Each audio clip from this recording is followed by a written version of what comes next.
आशा करता हूँ कि आप सब स्वस्थ हैं, ठीक हैं और एक बड़ा मुश्किल समय में से हम लोग निकले हैं, देश निकला है।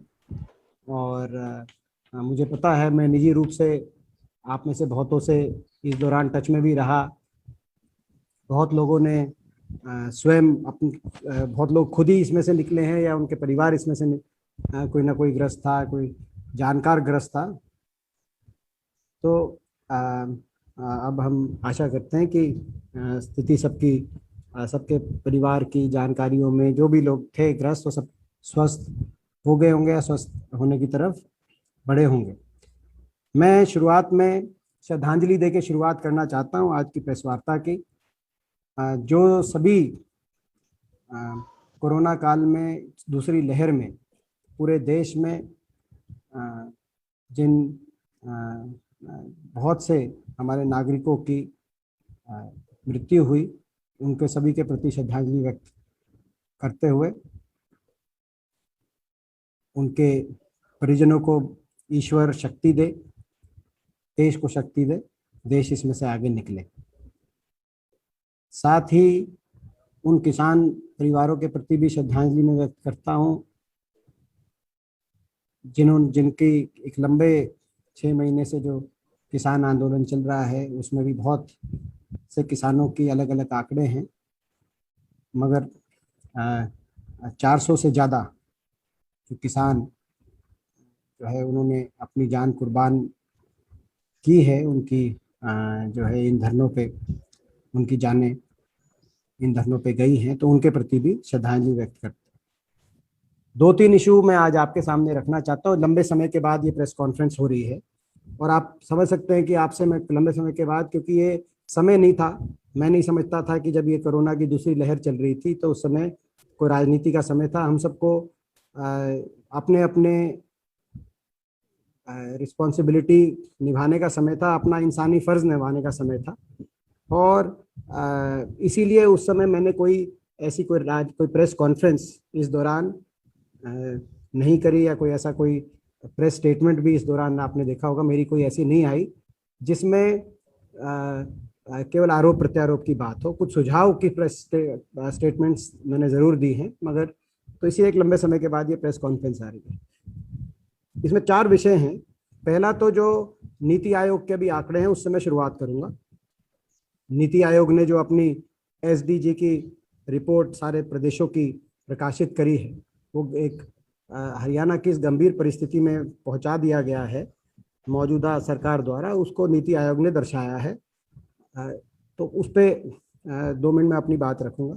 उसके बाद ये जो दूसरी लहर रही कोरोना की, इसको लेकर सरकार ने कैसे हैंडल किया, और एक एक कमेंट में जो प्रदेश में मौजूदा अनएम्प्लॉयमेंट की भयावह परिस्थिति है और कल एमएसपी के जो एमएसपी घोषणा हुई है उन पे भी एक एक कमेंट करूंगा, फिर आप सबके प्रश्न लेंगे। सबसे पहले तो अब नीति आयोग पे आए।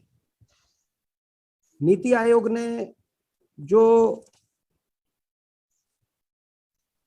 17 मानक एसडीजी के, उन पे हर प्रदेश का क्या परफॉर्मेंस रही, उस पे अपना रिपोर्ट कार्ड भारत सरकार ने प्रकाशित किया।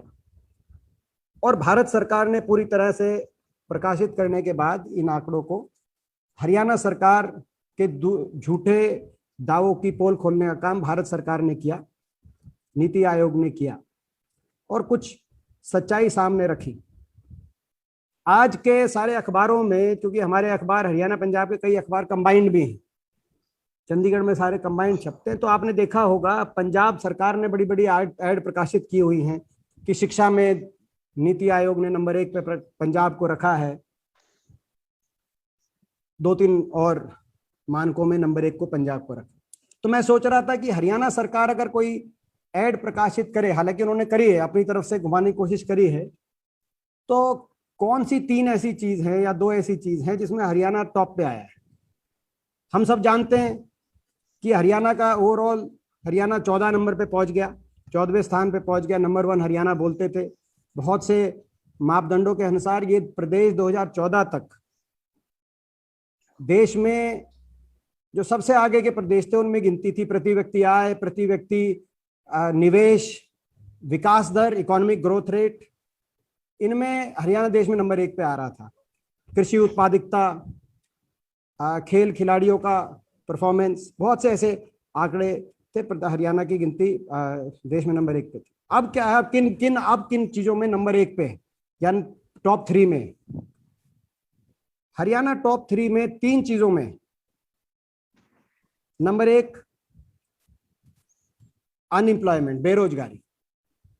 बेरोजगारी में, अच्छा ये हम सीएमआई के, क्योंकि जो मुख्यमंत्री जी हैं, जो सेंटर मॉनिटरिंग इंडियन इकोनॉमी है, वो लगातार हर महीने के आंकड़े दे रही है, और पिछले लगभग 20 महीनों से हरियाणा देश में नंबर 1 या नंबर 2 पे रहता है बेरोजगारी में। और मगर मुख्यमंत्री जी बोलते हैं कि वो जो है क्योंकि वो सरकार, भारत सरकार की नहीं है सीएमआई ही, और इसीलिए उस पर विश्वास नहीं किया जा सकता। चलिए ठीक है, उस पर विश्वास नहीं करते, मगर नीति आयोग पे कर लेते हैं, भारत सरकार पे, मोदी जी की सरकार है। उनके अनुसार बेरोजगारी में हरियाणा बड़े राज्यों में तीसरे स्थान पे है। नंबर 1 बिहार, और नंबर 2 पे केरला, और नंबर 3 पे हरियाणा। केरल जो नंबर 2 पे है, मार्जिनली हरियाणा से आगे, उसमें यह बताया गया है कि केरल में जितने बेरोजगार हैं उसमें ज्यादातर, उसमें आधे से ज्यादा महिलाएं हैं, वहां पे महिलाएं जॉब सीकर्स हैं। तो सही मायने में हरियाणा की तुलना बिहार से आप कर सकते हैं।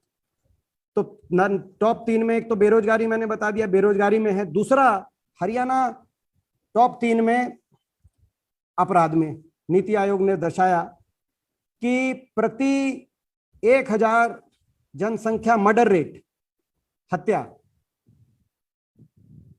झारखंड के बाद हरियाणा मार्जिनली नंबर 2 पे है, नहीं तो लगभग झारखंड और हरियाणा बराबर है। 2 चीजों में हरियाणा टॉप पे आ गया, बेरोजगारी और अपराध। बेरोजगारी में बिहार के मुकाबले में बराबर, और अपराध में झारखंड के मामले में बराबर। ये वो प्रदेश है जिसका उदाहरण दिया जाता था देश में सबसे आगे कानून व्यवस्था के मामले में, की बात की तुलना की जाती हो या विकास दर की तुलना की जाती हो, देश में अग्रणी राज्यों में हरियाणा की गिनती होती थी।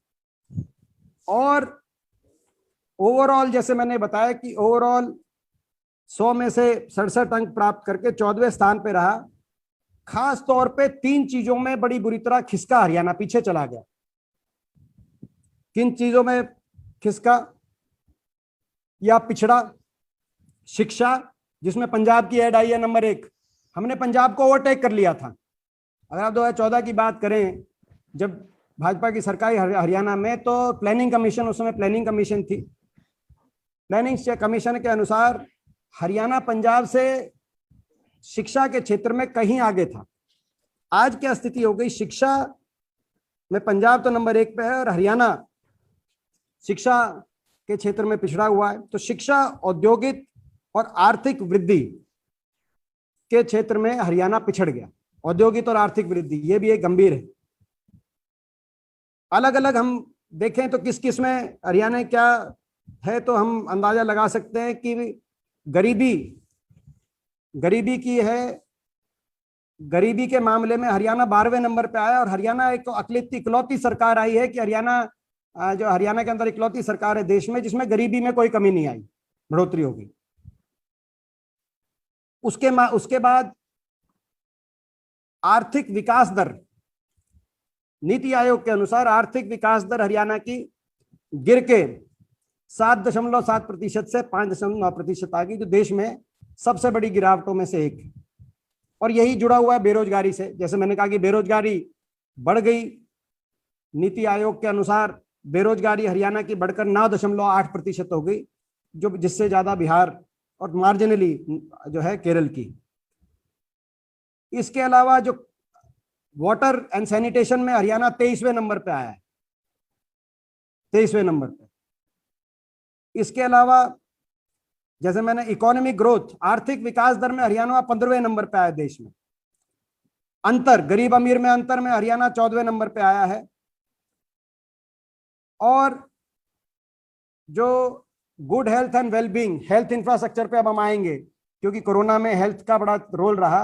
हेल्थ में हरियाणा 13वें नंबर पे हरियाणा हेल्थ में रहा है। तो आप इस बात से, इन आंकड़ों से अंदाजा लगा सकते हैं कि किस तरीके से जो है हरियाणा, हम बोलते थे कि हरियाणा